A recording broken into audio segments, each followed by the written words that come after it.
Hello, my fellow humans. Welcome back to the Lake of Voices. We are on our third episode here, and if you haven't seen the other two episodes, please check it out in the link in the description down below, or you can just easily go to my channel and just look for the first two videos there. But last where we left off, we had gotten past two creatures of the night known as prowlers, tall creatures that come out the lake of Silios to drag whatever light that is traveling above into the ocean, into the depths of darkness. And right now we had just gotten past two of them, and then we got into an epic chase scene, trying to follow the guide, since he last left us. So we finally caught up to him, and now we are discovering a new character, and we are going to decide whether or not we should take him with us. Now, I have some thought on it. I'm trying to save everyone, so I decided that I was going to take the man with me, because I feel as though it will make life more interesting that way, and I'll have a higher chance of dying, because that's what you guys like to see, probably, is me mess up a lot in these type of games. So right where we left off, Margaret Bamel and I frantically share more looks between each other, trying to communicate without words. None of us have a desire to speak and be the first to make a choice. The man is standing now, though still hunched with his arms wrapped around himself, as if expecting a blow. He stares at the ground rather than us. Because of this, I am having trouble reading his face. What exactly happened to him? Are you well, stranger? Do you know where you are and why you're here? He glances up, not at me, but towards me, his eyes resting somewhere near my collarbone. I'm fine. You all can go on your way. Forget you even saw me here. That's absurd! You have no way to defend yourself. We can't leave you. Yes, I'm sure in your eyes I might not seem like much, but that's not exactly a fair shake. Maybe in a perfect world, every man would be as large as you. But that's not how things always go. It doesn't mean I'm defenseless. The confidence in this man. The man's response is meandering. The words themselves seem to be in good jest, but he's still barely looking at us, fidgeting with his hands. Mel frowns, unimpressed. It was a joke. His smile hesitantly, making eye contact with each other for the first time. What part of it was supposed to be the joke? Do you even realize what is happening in this moment? Never mind. Forget that too. Aw, see, he's like mad shy and timid. Doesn't make the situation like worse. I don't even know his deal, you know? It kind of just... The game kind of makes you want to take them because you feel bad. Point is, I'm alright. You were curled up in a ball when we met. That is true. Exactly! Something must be wrong with you. Oh no, sounds like you've been talking with my father. Who the hell is your dad? He lets out a weak little laugh, coupled with an eyebrow raise, voice trembling. No one really knows what to make of this. The man gives a small wave and begins down the path we came. Bamel huffs, tossing his hands into the air. That's not even the right way. It could be, if he's trying to get to the side we came from. He must have come quite a ways if it was the other shore that he started on. The man's smile grows. Good. That's not so bad. There is no response to this remark, unsure of what could be said. I still think he should come with us. A person needs a light, and the guide himself said he won't be able to manage on his own. Sticking with us is his best option. I look over the man's body, noting the scrawniness of his limbs. Scrawny, but not necessarily lacking in muscle. The bravado he was showing us as he tried to leave us has faded yet again. And now he's standing quietly looking at us as if watching a play. Interest, but not true connection to the events. Interest. It's easy for you to say such things, but whose light are you offering? It's not mine, and you are putting her in even more danger with your own presence already. True. But Mel looks at Margaret. She avoids his gaze. Perhaps I could have let him share my light before, but the guide has said the one with him has to remain behind, and I simply wouldn't be able to manage it. But Mel's hands turn into fists. He looks away but doesn't say anything. For a moment, no one does. I feel a cold sweat on my brow as what I feared come to pass. He's stopping us from protecting one another. Why must he get involved now? Why can he not leave us to make our own decisions? You... Don't worry about me. I'll be on my way now. The man's voice is full of something I cannot place. He starts to shuffle back down the way we came, arms still clenched around himself. Margaret might not be able to take him, but there's another way this could be solved. I could stay back with him. It'll put Bamel and myself at a significantly more risk, but at least this man will stand a chance. Yeah, I'll do that. I straighten my arm out like a rod, blocking his progress past me. He stops, perplexed. I am not afraid to stay behind, as long as Bemele can remain up front with you in your light. The guy doesn't say anything, doesn't even blink. Margaret covers her mouth with her hand, muffling some sort of gasp. Bamel smiles sadly at me. I mean, for this intended to be a dramatic moment, this was kind of well written in a sense, but execution wise, it's not really that great. One can always count on you, Kika. The man, meanwhile, stands with his mouth agape, truly and genuinely shocked. Well, what will it be? Margaret sputters for a second, searching for words, but clearly unaware of what to say. Bamel chimes in before she can get anything audible out. I can stay in between you and the guide.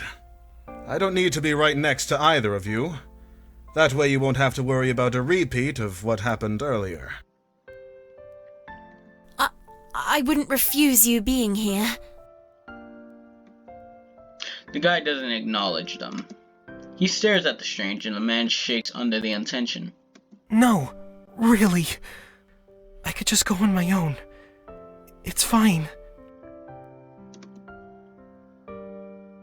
I step closer to him, lending the support he seems to desperately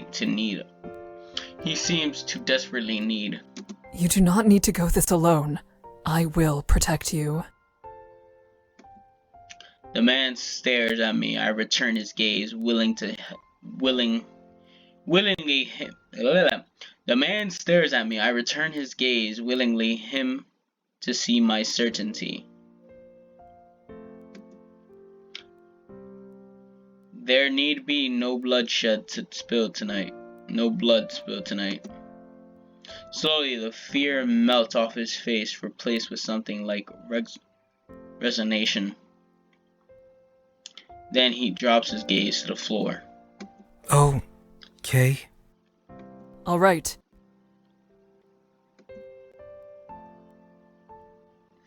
I grasp his shoulder and turn to the rest of the group. You should get a head start, correct? You'll have to put some distance between us.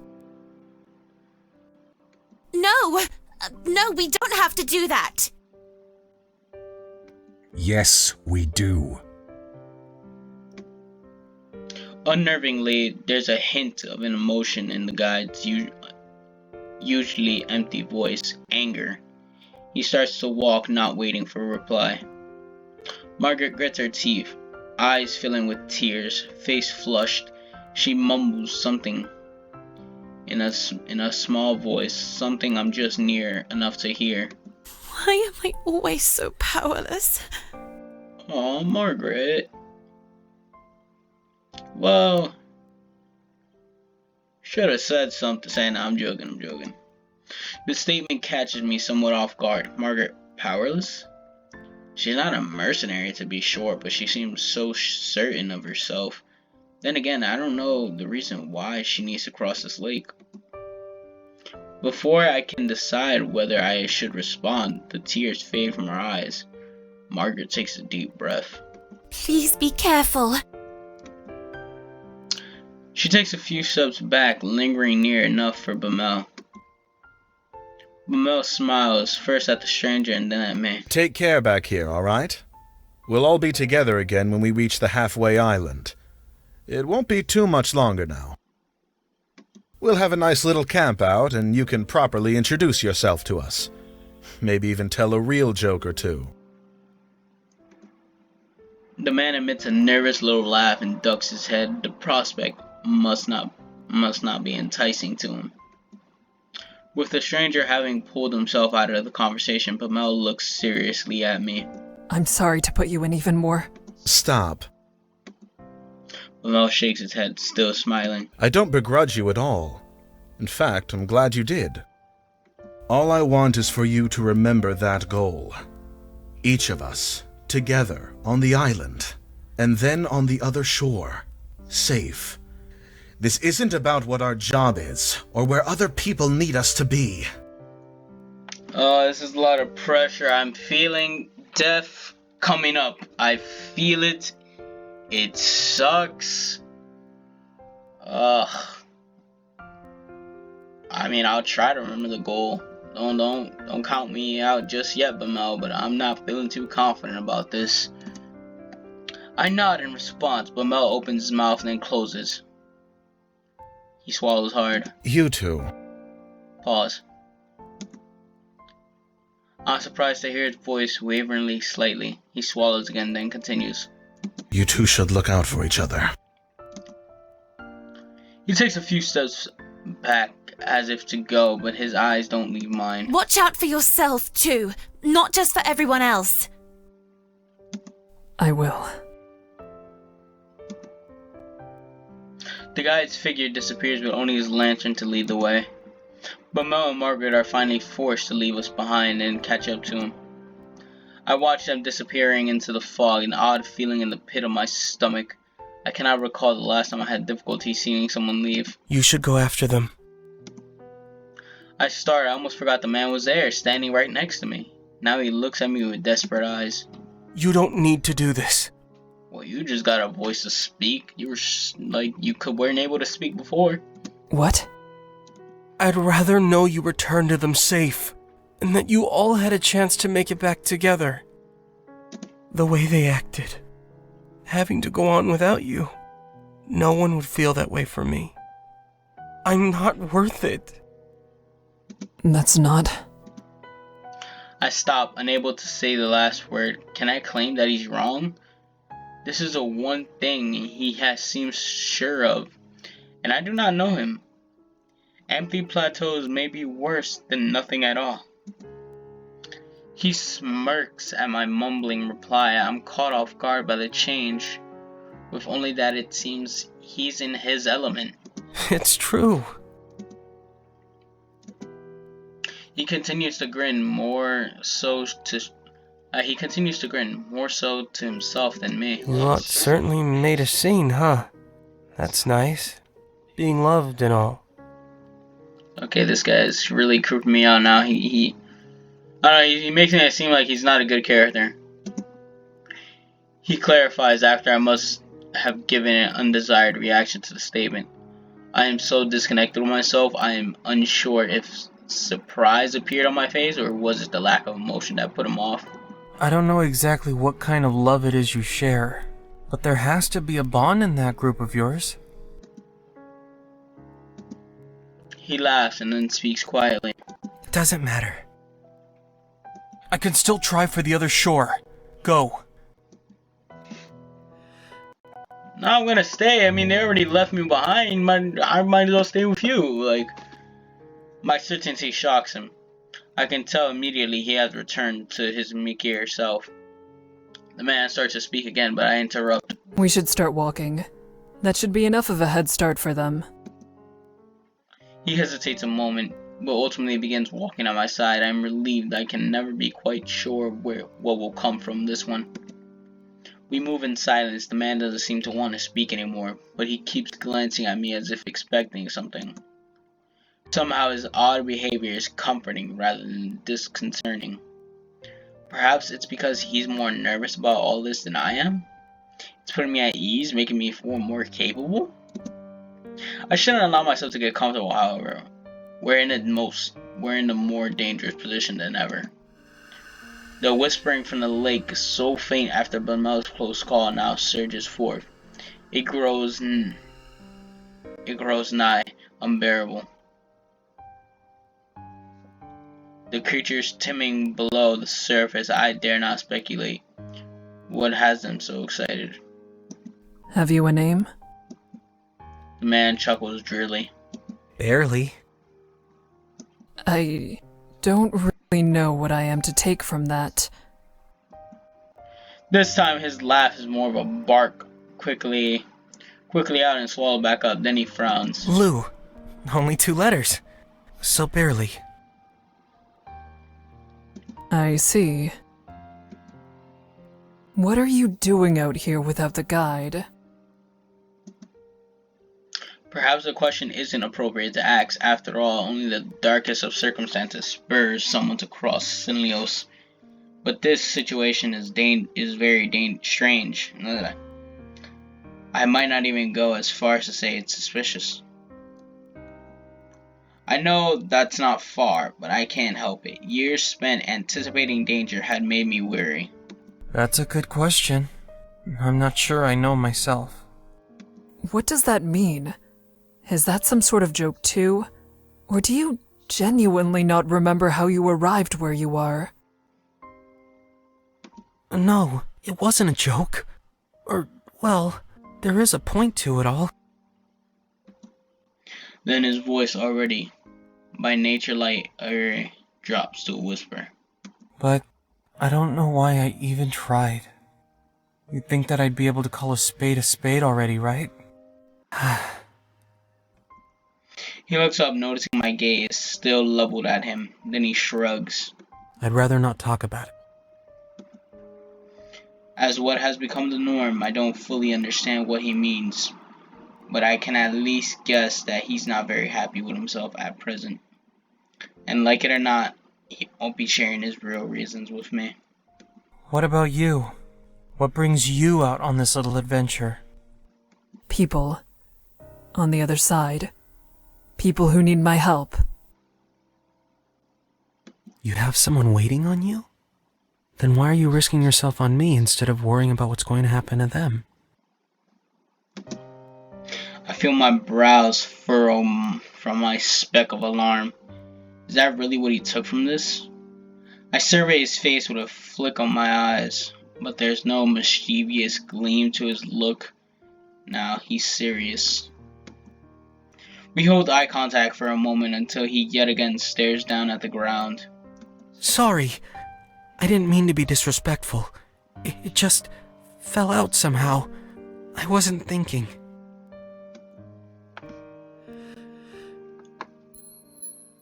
He stares.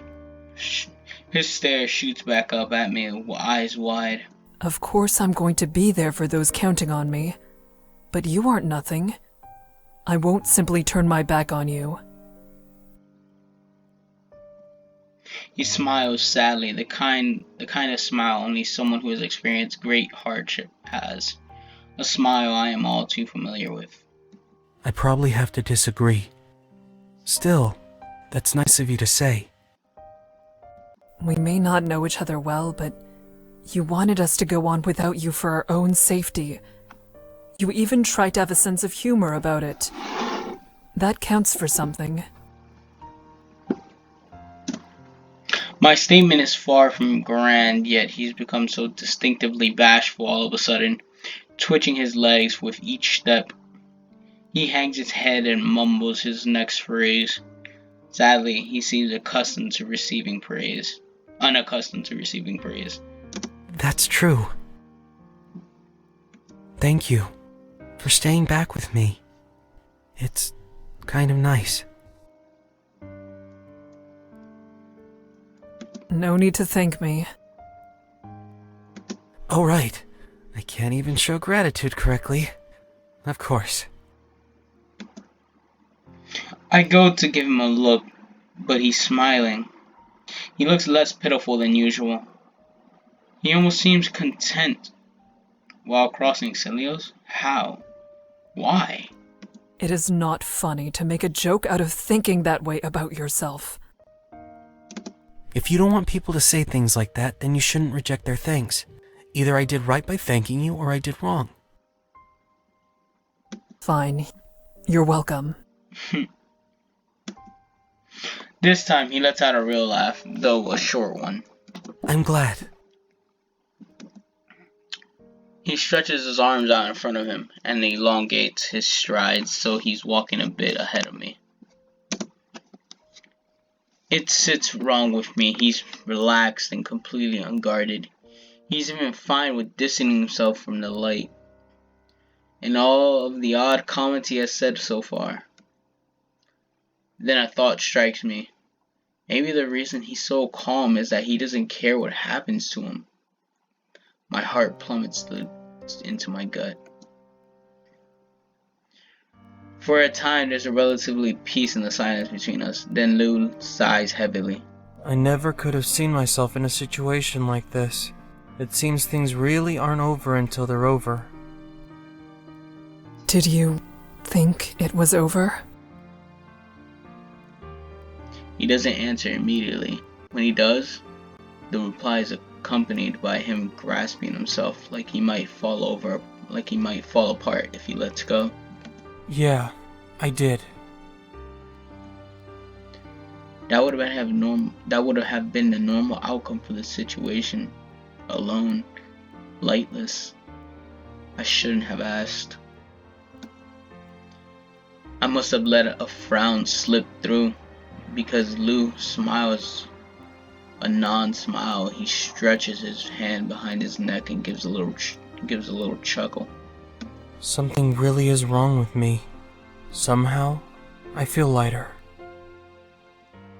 Alright, well maybe this is good. If he's feeling better than he was, then perhaps his view of himself will improve. I wonder who'll still be left standing when this is truly all over. Oh, that does not make me feel comfortable, Lou. First Mel, now you. Games is reminding me like people are gonna die. It's like, hey, remember, don't get too attached to these characters. They're all gonna die. You might die. We all might die. What? Everyone will be. I say it firmly to end the discussion, but Lou's expression grows more grave and unusually sympathetic. You know that's not possible, don't you? Someone will go. You should focus on making sure it's someone else.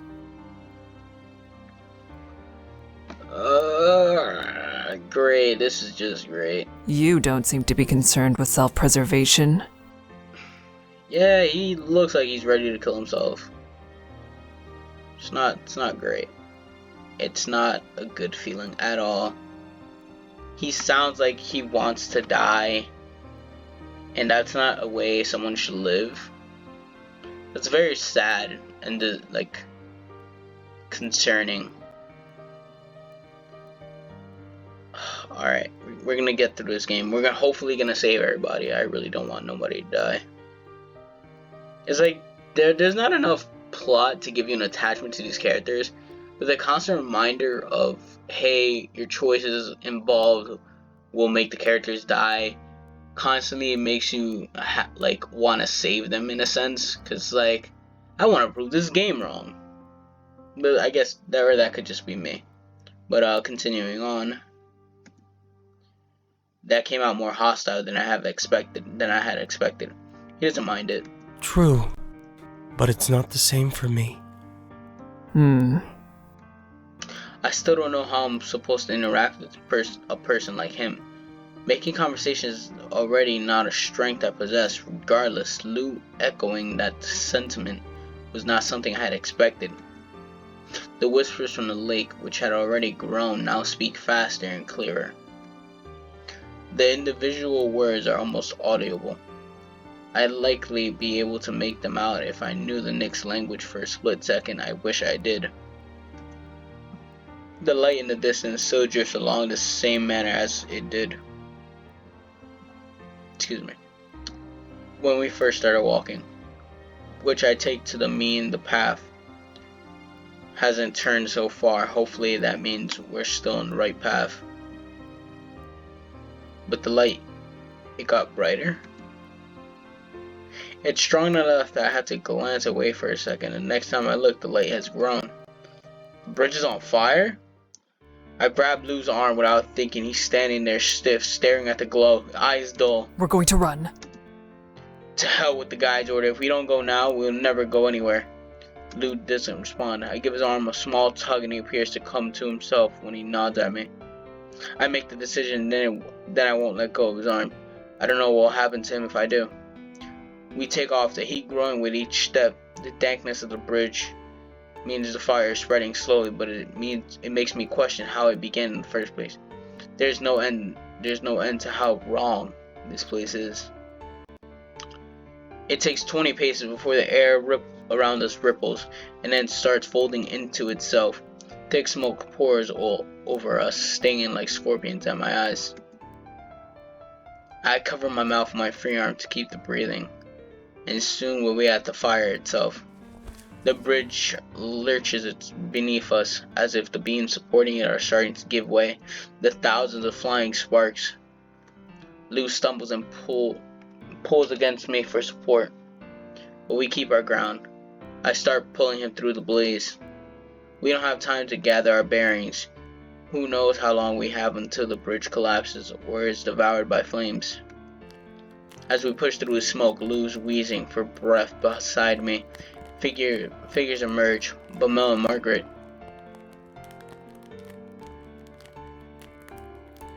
I look at the two and the situation around them, baffled. None of the individual pieces make any sense until the reality of it hits me. All at once, the guide is gone.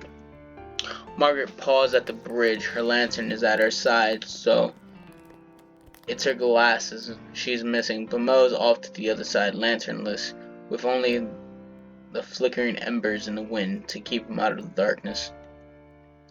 I want to pretend that they're both fine, that they're both capable of handling themselves. But I know that But that's just wishful thinking. Both of them are in danger. I don't know how the Nixie feels about fire, how daring they'll be with it so close, but I can't assume this is the opportunity they would miss. I have to do something. I have to do it now. Okay, I stick with Bamel. I waste not a moment more, rushing to Bamel, Lou in tow. Oh no. No.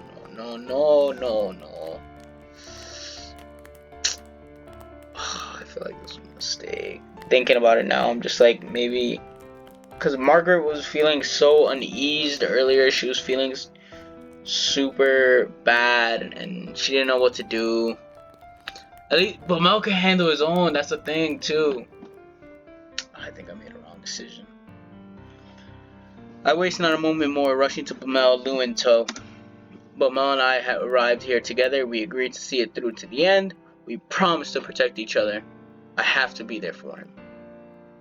When I reach his side and illuminate his face with the lantern, he's beaming. I'm sure some part of him thought that when we parted ways, it might have been for good.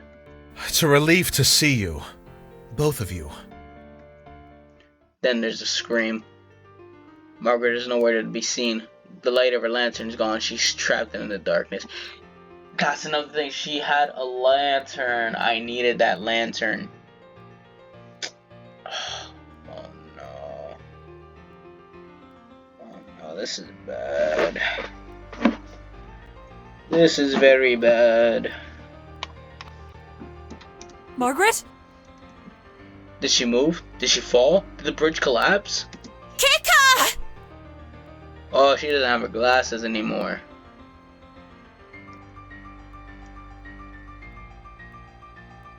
I hear her and turn in her direction, and then there's a smoke. I see her looking up at me. She's trying to stand, but she's struggling for some reason. Then I see a gleam of white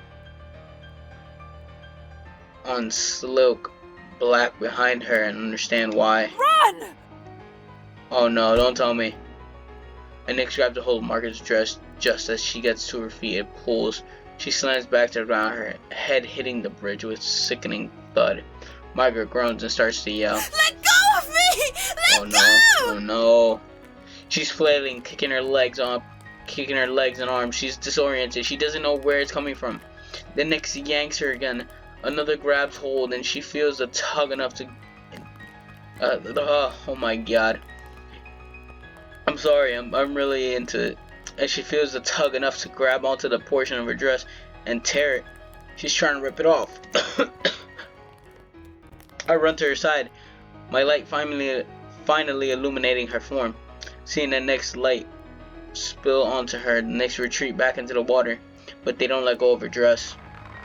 Margaret screams, being dragged across the bridge. She digs her nails into the wood to stop herself, hands bleeding, but each soggy hole that she finds slips through her grasp.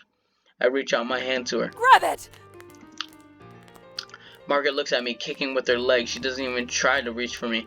She knows it's not gonna fix this. Then she disappears and there's a quiet splash. No!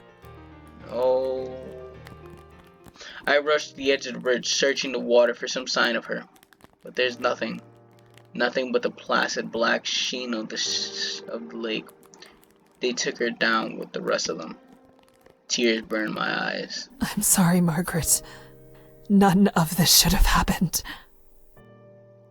Oh no.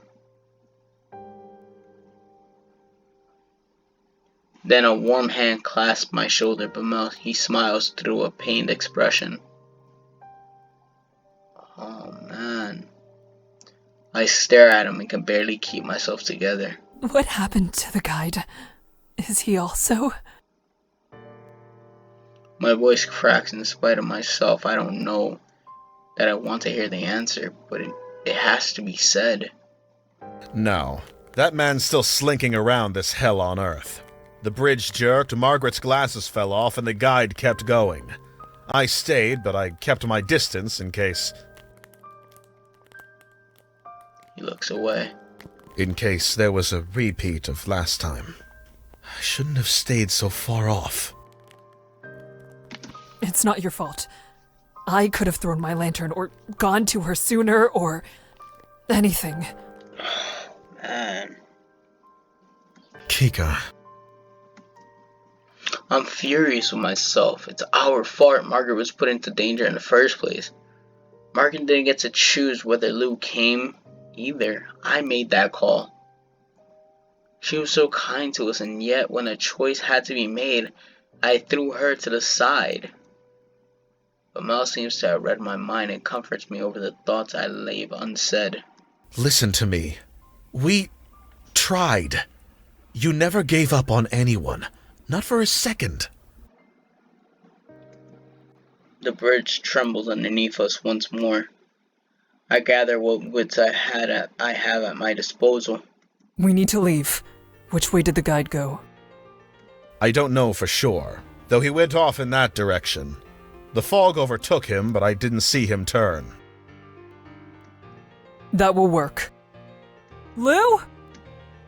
I look around for him, realizing he's not with me any longer. At some point, I let go of his arm. He's standing to the side, gaze glazed, transfixed on the darkness. He seems completely unaware of everything that's happened. The fire, the Nixie, the death. I step forward and yank him back to my side. What are you doing? He flinches at the unexpected contact and looks intensively at me. He doesn't offer an explanation. I'm sorry. That is all he ever says. I let go of him. Both of you stay close. We are not going to separate again. This is really killing me. We keep down the path, the flames still gradually gnawing at the planks behind us. The guide doesn't turn up, nor do any signs of him, but we push on. We will not stop moving. Then we do. The bridge comes to a dead end. A rotten boards collapse into the lake. For a moment, our breathing stops at once. If this was the way that leads to the island, then... Alright, fellow humans.